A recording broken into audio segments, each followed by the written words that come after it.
السلام علیکم ورحمۃ اللہ وبرکاتہ۔ حضرت حسن بصری رحمۃ اللہ علیہ رسول خدا صلی اللہ علیہ وسلم کا ارشاد نقل کرتے ہیں کہ قیامت میں اللہ رب العزت بعض بندوں سے اس طرح معذرت فرمائے گا جس طرح دنیا میں تم آپس میں کرتے ہو۔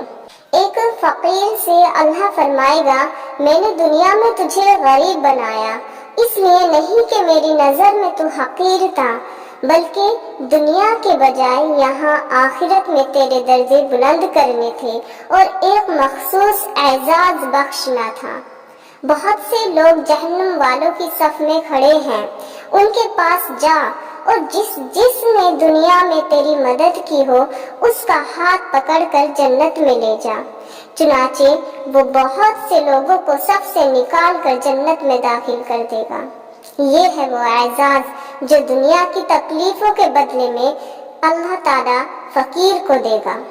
اسی لیے حضور صلی اللہ علیہ وسلم نے فرمایا، غریبوں سے بہت محبت کرو، ان کے پاس بہت بڑی دولت ہے۔